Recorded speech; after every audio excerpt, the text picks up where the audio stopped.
Olá, olá, criançada, tudo bom? Vamos aí para nossa quarta-feira e hoje nós teremos aulinha de história. Mas antes a Pro quer explicar algumas coisinhas, né? Ontem a Pro mandou um WhatsApp ali com alguns cronogramas ali de entrega, tá? Então, sem muita preocupação, viu, gente? A maioria de vocês já entregou tudo, inclusive a arvorezinha, as atividades avaliativas aí do caderno que eu mandei ontem. A maioria de vocês está bem em dia, tá? E a Pro vai sempre lembrando, dependendo de uma foto que não conseguiu ser salva, ou uma foto que não saiu muito bem focada, né? Aí a Pro vai lembrando sempre vocês. Deixa eu explicar outra coisa. Quando vocês mandam mensagens, manda uma foto, aí depois em uma outra mensagem manda outra foto, em vez de mandar todas de uma vez, às vezes tem mensagens de outras crianças que se sobrepõem. E eu vou dando o tique na mensagem original de uma criança, certo? São 33 alunos, então 33 mensagens aí que eu tenho que receber. Quando vocês forem enviar a atividade para a Pro, de preferência já tira foto de tudo e manda num só. Fica melhor até para salvar, tá? A Pro tá com uns probleminhas aí de computador, mas já providenciou um novo e logo logo também a gente acaba com isso, certo? Então assim, não é momento de desespero, gente, por favor. Vocês estão indo muito bem, estão em dia. Algumas crianças precisam começar a interagir todos os dias porque ainda não interagiram. Mas essas crianças, a Pro já chamou ali, já mandou mensagem e tudo mais, tá? Então, ó, todo mundo mandando as mensagens diárias, mandando as fotinhos das atividades. E quando for avaliativa eu vou cobrar mesmo, muitas vezes, tá? Depois eu tiro uma fotinho pra vocês e mostro como que a Pro salva aqui no computador, né? Então tem pasta, uma pasta grande, dentro dela tem várias pastinhas com o nome das atividades e dentro de cada pastinha uma pasta para cada aluno, sem misturar atividades. É assim que a Pro vem tentando salvar, já que o notebook também é mais velhinho, tudo, né?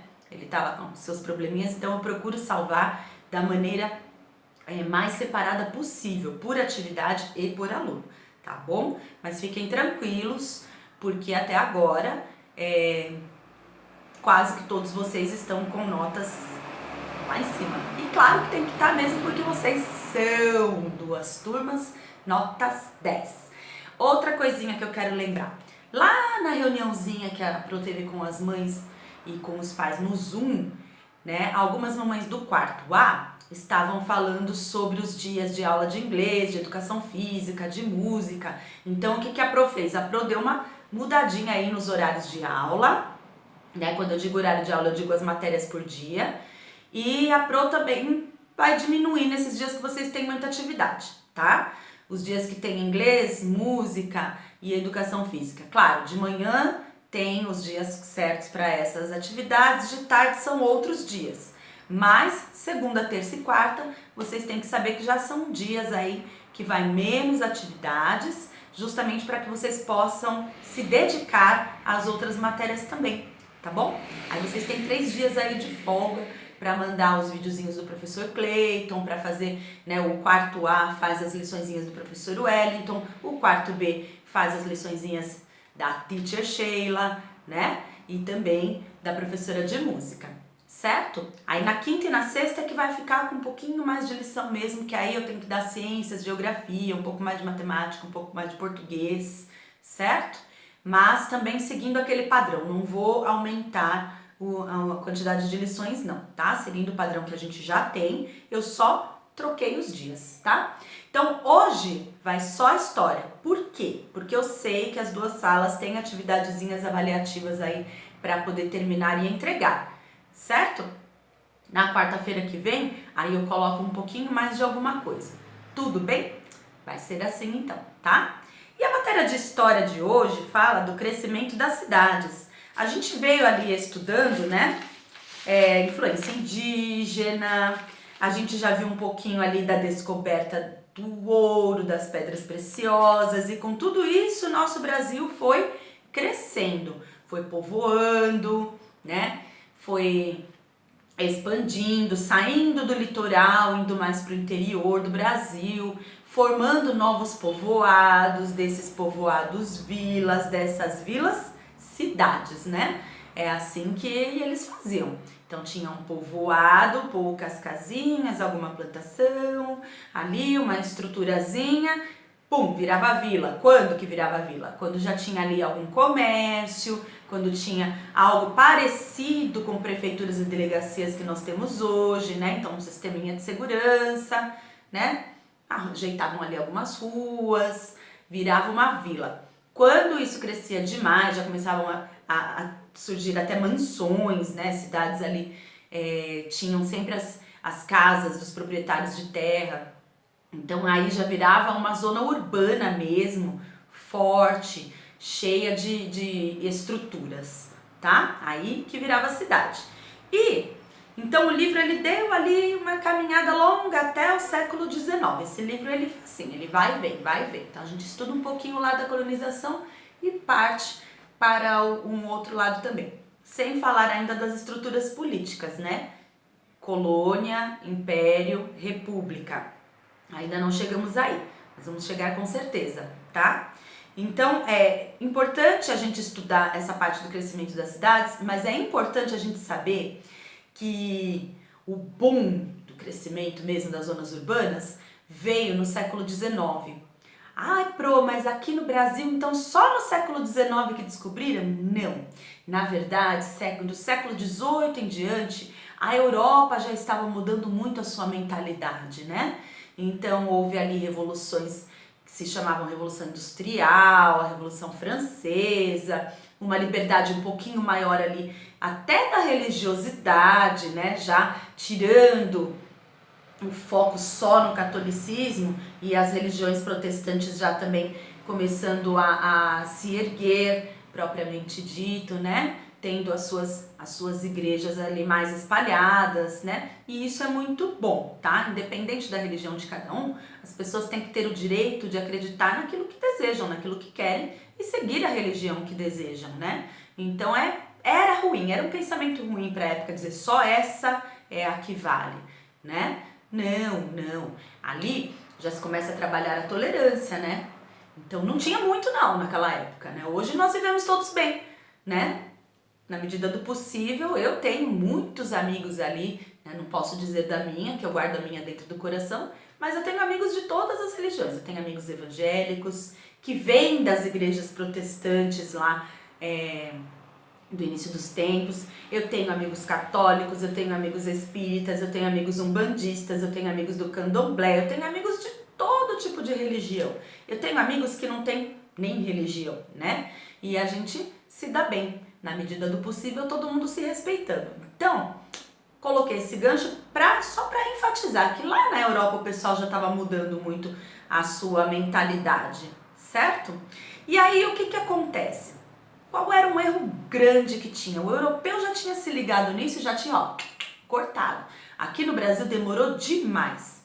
Escravidão, né? Então essa coisa de escravizar pessoas para o trabalho era uma coisa que já estava caindo ali do conceito de todo mundo lá na Europa. Poxa, isso é errado, né? A gente vem desde a antiguidade sofrendo com isso. Quantos romanos não foram escravizados?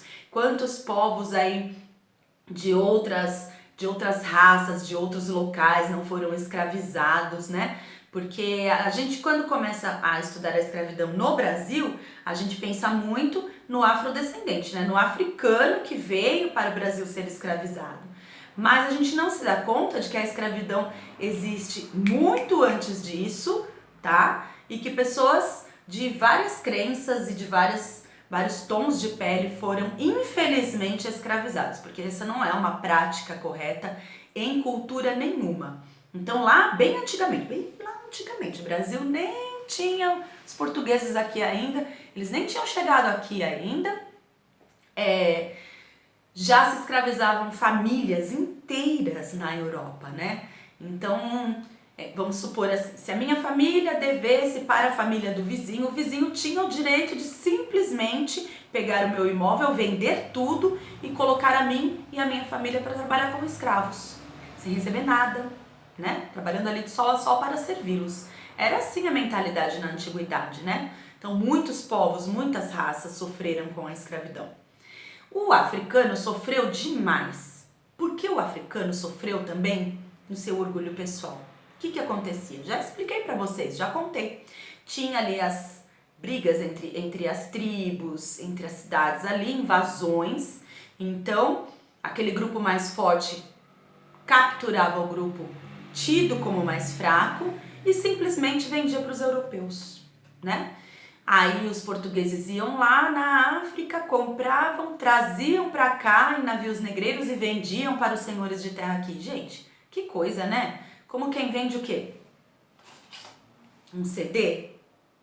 Ah, eu não uso mais esse CD, mas ele ainda tá bom, ele ainda tem muita utilidade, eu vou vender ali pro meu aluno e ele vai comprar. Não, né, gente? As pessoas não são objetos. Então, essa mentalidade no século XIX também foi mudando, até que se conseguiu ali a abolição da escravatura. Não foi fácil, tá? E não era uma coisa que todo mundo queria não, viu? Muita gente não queria. Muitos descendentes de africanos, inclusive, já estavam até acostumados com a situação. Outros tantos não se acostumavam nem com a ideia e morriam por suas causas, né? Morriam nas rebeliões, morriam nos quilombos, morriam lutando, se rebelando contra a falta de liberdade, né? O que acontece? Vamos pensar no Brasil do século XIX. Se o mundo inteiro estava progredindo, é claro que o progresso também ia chegar aqui, né? Vai ter uma partezinha da história que nós vamos estudar bem a fundo, que é a vinda da família real para o Brasil. Antes do Brasil virar império até, ainda era colônia. Então a família portuguesa teve que morar aqui e já foi trazendo muito progresso. Foi ruim, mas eles trouxeram progresso. A gente tem que pensar assim, né? Tem que trazer sempre o positivo, o que foi bom para aquela época daquele jeito. E a abolição da escravatura, ela foi um fenômeno maravilhoso. Mas demorou para que todo mundo soubesse que não deveria mais ter escravos, que não deveria mais escravizar pela cor de pele e que essas pessoas tinham que ter a liberdade de escolher onde iriam trabalhar. Ora, dava um pouco de problema porque assim, alguns senhores de terra sequer deram oportunidade daqueles escravos tentarem virar empregados. Eles simplesmente falaram, então aboliu, eu não quero mais eles. E traziam imigrantes italianos, tá?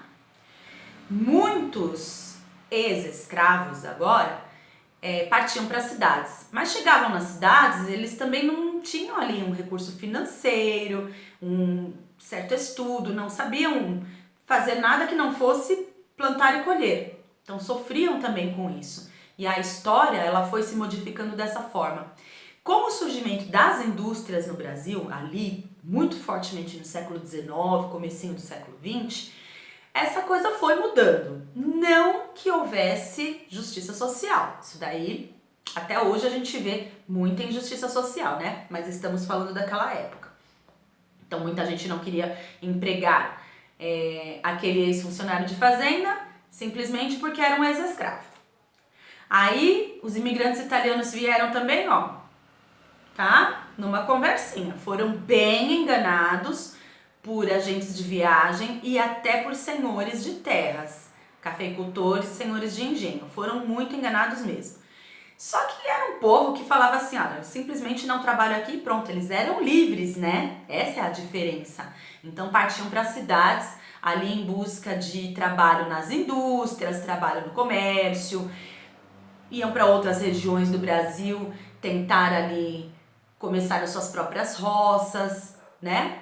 Os italianos, eles já tinham ali um certo receio. Falava, tá, tudo bem, eu até devo para você, mas eu não sou seu escravo, eu não posso trabalhar dessa forma. Eu tenho que ter liberdade. Então, sem muitas lutas, sem muitas guerras, mas ali com muita discussão e algumas revoltinhas, né? Os italianos também conseguiram. Eu digo italianos, gente, porque nós moramos em São Paulo e a maior taxa de imigração para a nossa cidade foi realmente de italianos e depois numa outra oportunidade de japoneses, tá? Mas vinha gente da Europa toda para trabalhar em vários lugares do Brasil. Estou focando um pouquinho mais aqui, puxando um pouquinho da sardinha aqui para o nosso sudeste, para nossa São Paulo, tá? Só para exemplificar também. Então, eles iam para as cidades, eles iam remodelando a cidade. Então já tinha ali os bairros industriais, os bairros comerciais, os bairros nobres e começava a surgir a periferia e as favelas, tá? Hoje em dia a gente nem usa mais esse termo, a gente diz comunidades, né? Mas naquele tempo era exatamente assim que surgiu. Os cortiços, que eram construções onde moravam muita gente, muitos trabalhadores com suas famílias. Isso ficava na periferia, geralmente nas zonas industriais, né? Onde tinham muitas indústrias. E olha, esse pessoal trabalhou, ó, muito, muito, muito. O surgimento dessas indústrias, a chegada dessas indústrias, trouxe também novas tecnologias, né? Como a eletricidade. Nossa, não tinha luz. Não, gente, não tinha luz elétrica, imagina. E ó, vou falar pra vocês, a televisão chegou bem depois, viu? Muito depois disso que eu estou falando. Só deles terem ali um lampiãozinho aceso na rua já era um sinal ali de estou morando bem, minha rua tem iluminação pública, que eram lampiões a gás. E aí chegaram novas tecnologias. As luzes já elétricas, então aí quem podia pagar já tinha em casa, luz elétrica, né? Saneamento básico ali já começando a melhorar, os bondinhos como transporte público, né?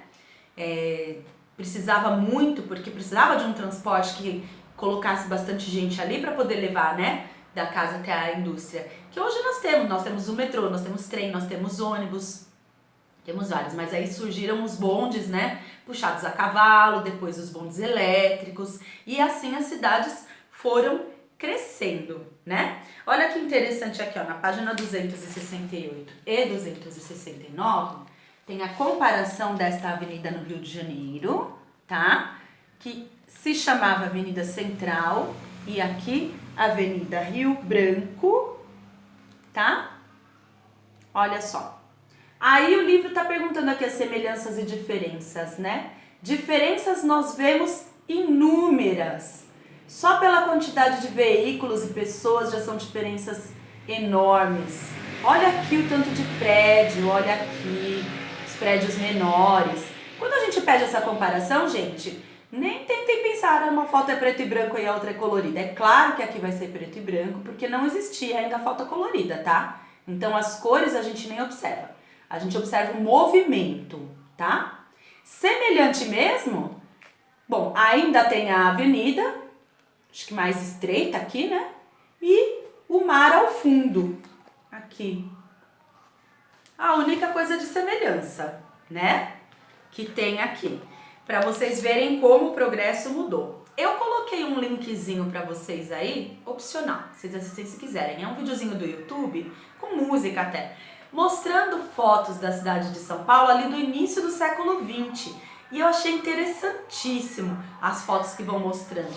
Aí é legal vocês verem com os pais de vocês, com os avós também, para perguntar se hoje aquelas ruas estão daquele jeito, se o papai e a mamãe já passaram por aqueles lugares. Muitos não só passaram, como trabalham nesses lugares que estão ali retratados, né? E então vai ser bem legal para vocês assistirem, tá? Mas é opcional, não é obrigatório. A Pro está mandando o link, tá bom? Aí vem falar aqui na página 270 da modernização. Então a modernização veio realmente com esses serviços públicos, né? Que alteraram as paisagens. Gente, nós já estudamos sobre paisagem. Paisagem, ela é alterada sempre, né? De acordo com as necessidades humanas. As paisagens vão se modificando de acordo com as necessidades de moradia, de alimentação, né?